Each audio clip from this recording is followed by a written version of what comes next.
Round 7 of the European Team Championship took place today in Batumi, Georgia, and the top clash was between Ukraine and the Netherlands. Ukraine leading by 1 match point.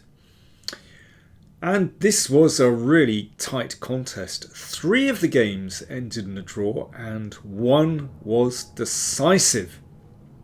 And I'd like to look at that decisive game. So that is between Luc van Wely from the Netherlands playing white and Igor Kovalenko playing from Ukraine playing black. So we've got a politician playing against a soldier. So Luc van Wely, 53 years old. I mean, has a very distinguished chess career. But in the last few years, he's turned into a politician and he was elected to the Senate in the Dutch Parliament.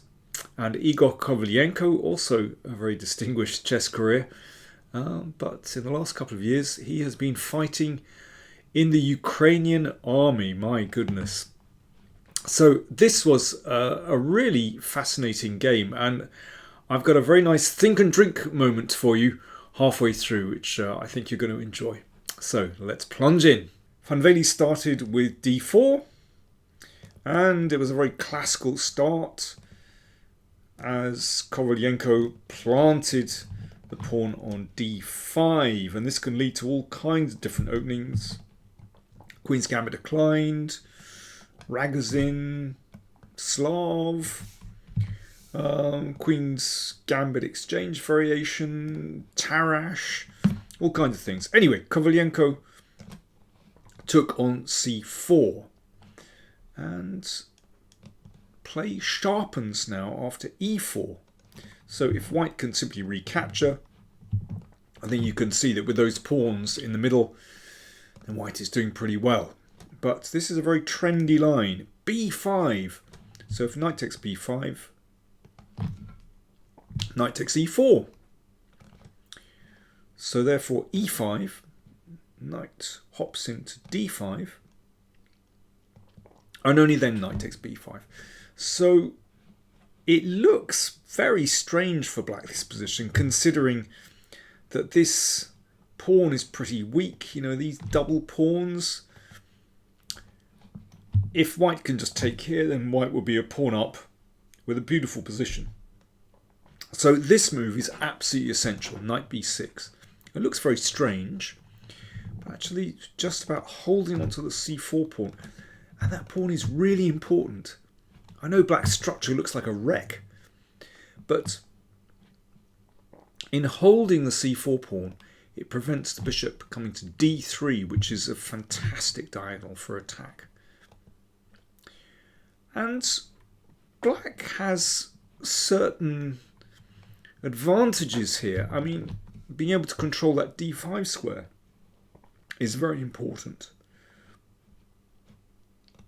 And it might be that this bishop stands very well on the long diagonal. So bishop e2. Yeah, the bishop would like to come to d3. Knight c6, but can't at the moment. And bishop b7. You might recall an amazing game between Ding Liren and young Krzysztof Duda, in fact also played in Batumi in the Olympiad in 2018, which went bishop e7, and then Ding transferred the queen via d2 to f4, and he won an amazing attack. I mean, I did cover that on the channel. Anyway, bishop b7 instead of bishop e7 played. I mean, I guess this manoeuvre is still possible actually, but bishop e3 played. And then queen d7. So Van Wely is getting his pieces out sort of very sensibly. You know, this pawn is bolstered. And now there's a threat to take on c4. So the knight is pushed back to c3. So now basically the knight masks the rook, so black holds that pawn. And bishop e7. And a3 played by Wely. So that prevents the knight coming into b4, which would then spin round to d5. However, it does allow that knight into b3, so there are pros and cons to a3. Previously, b3 has been played, and that's quite a pragmatic move, aiming to get the bishop here, but then knight b4 is an excellent move, stopping that bishop reaching this dangerous diagonal, and black should be okay there. Anyway, a3 played. So knight a5, so that pawn is well protected. Very important pawn, actually, controlling these key squares. So knight d2 prevents that knight hopping in. Kovalenko castled. And queen c2. Well, it's good to connect rooks, and the queen might be useful on this diagonal. Rook b8. Well, the rook could be good on that semi-open file. You know, there could later on be some pressure on b2 once these pieces move out of the way. Rook d1. There we go, bishop a8. So the rook is getting closer to putting a bit of pressure on b2. So Wely just nudges the rook over to b1. And now king h8. That's a mysterious move. I mean, maybe Kovalenko was thinking perhaps about playing f6 to open up the f-file, chip away at the centre, and maybe just thought, well, the king might be better placed on h8. But it's actually very hard for both sides to make much of an impression in this position. But that looks like a good start. Knight e4, shielded by these pawns. And you never know, the knight might be able to hop in here, or who knows, f6 or g5 at some point. So this is an interesting moment.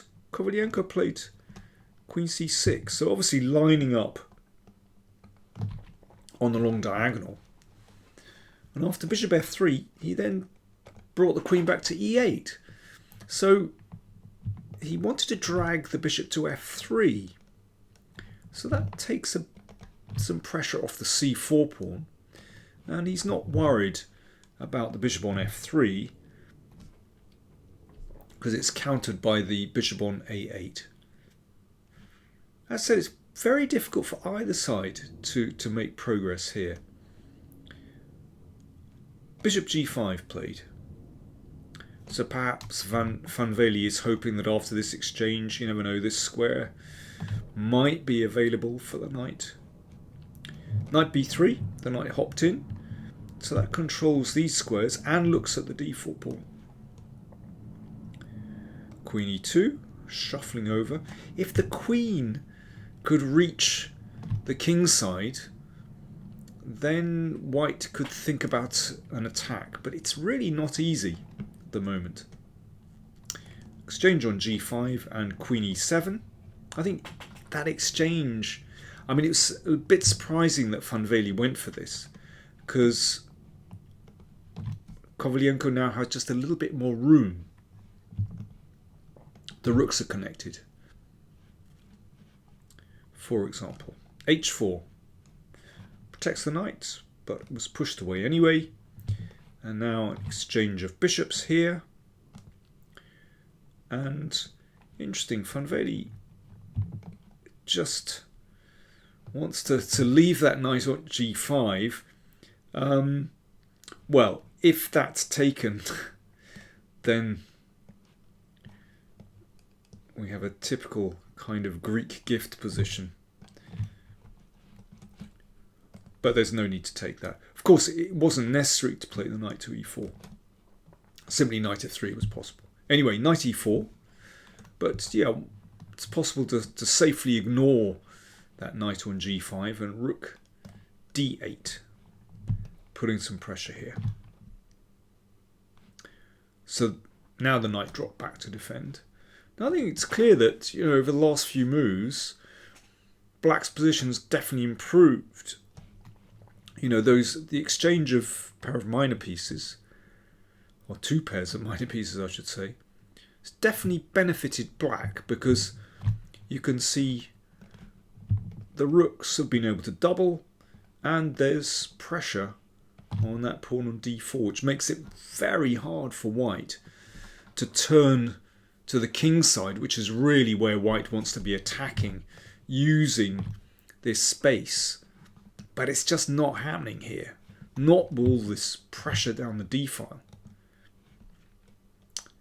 g3. So Van Wely is having to kind of just tread carefully now. Right, here is where I would like you to have a good think. I'm going to have a drink from my mug of tea. So black to play. How do you play here if you were black? So Kovalenko to play. What would you do with black?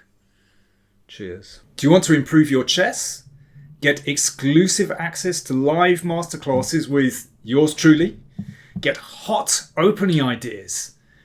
Then subscribe to patreon.com/PowerPlayChess, and for just $25 a month you get a newsletter with a detailed test game to gauge your standard of play, a monthly video with puzzles to test your calculating skills, a monthly opening survey where I give my take on a hot variation, access to an archive of over 100 opening surveys, access to video playlists so you can research your favourite openings using the PowerPlayChess archives.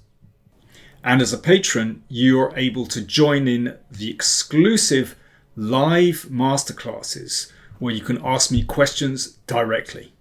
All this for only $25 a month. That's exceptional value. So do subscribe to patreon.com/PowerPlayChess. Enjoy the benefits and improve your chess. Such an interesting moment in the game. As said earlier, difficult for either side to make progress here. I would love to be able to exploit the pressure on the d file and play c5. You can see the pin there, but knight d6 is a beautiful move, and that is a true octopus on d6. So it's very important that the pawn stays on c7 to cover d6.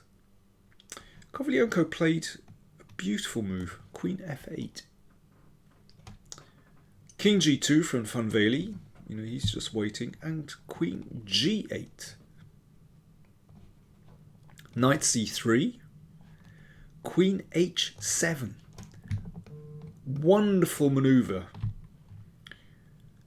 So all black's other pieces are really well placed, putting pressure on white's centre. It's just that queen wasn't doing too much, but it's managed to find an open window through into white's position, and that just notches up the pressure a little bit. a4 played. I mean, I'm not sure that really helps Van Wely's position, but I can imagine him getting rather frustrated at this point.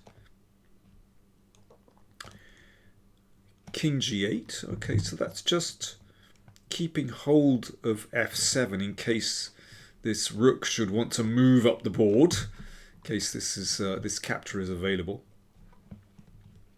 h5. But there's no real rush for black, because, or you can see over the last few moves, Van Wely really hasn't been able to do anything at all. Knight d5. So that basically forces an exchange. And now, having got rid of that knight, then it will be possible for black to exploit the pin on the d file. So c5 is now a clear threat. And it's very nice that this queen is looking down the diagonal. It just makes it that little bit more difficult for white to defend this position. Rook e1 played. So stepping out from the d file, of course, it's actually possible for black to take the d pawn already. But Kovalenko isn't satisfied with that. Instead, he just starts to probe with the queen, and it's a really nice move. You can see the knight here controls key squares in the position, not to mention d4, which makes it impossible to drive black's queen away. So that's a very unpleasant move to meet.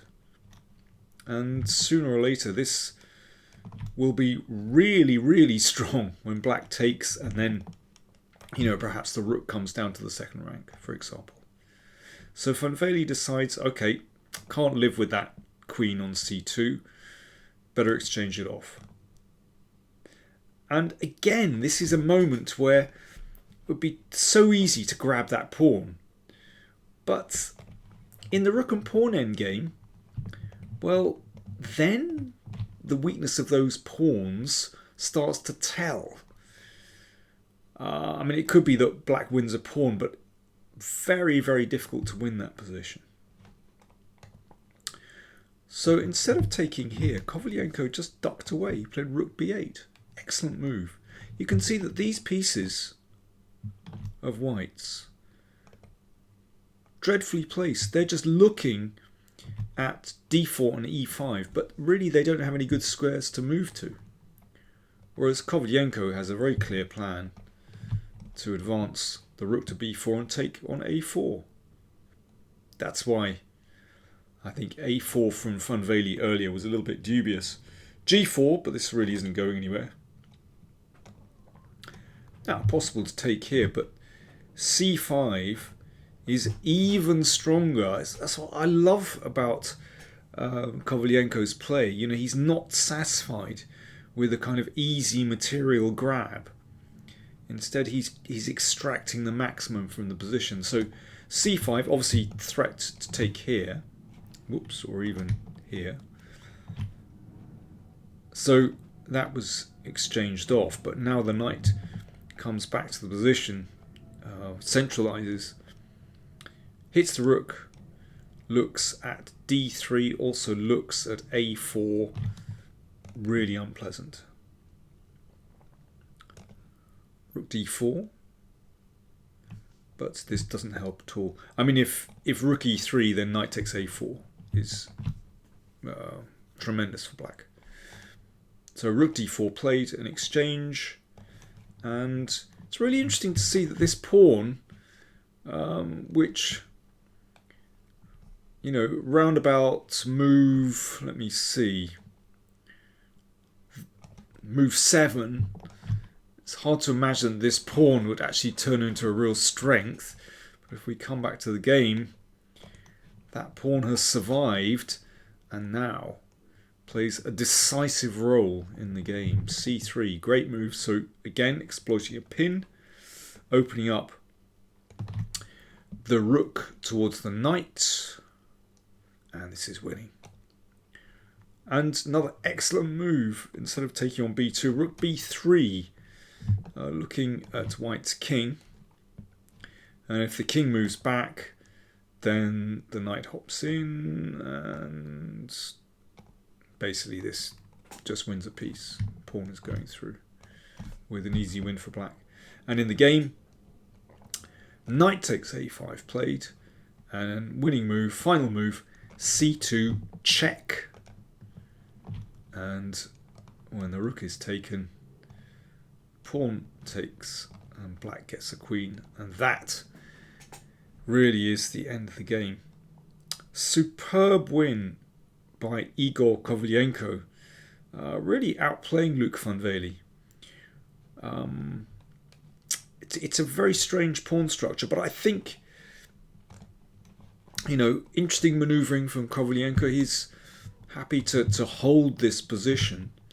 I think bishop g5 is a mistake, because these exchanges really help to clear the lines and then black had much more freedom to maneuver, and once the rooks were doubled on the d file, then this is already quite unpleasant for white because there's no real attack on the king side.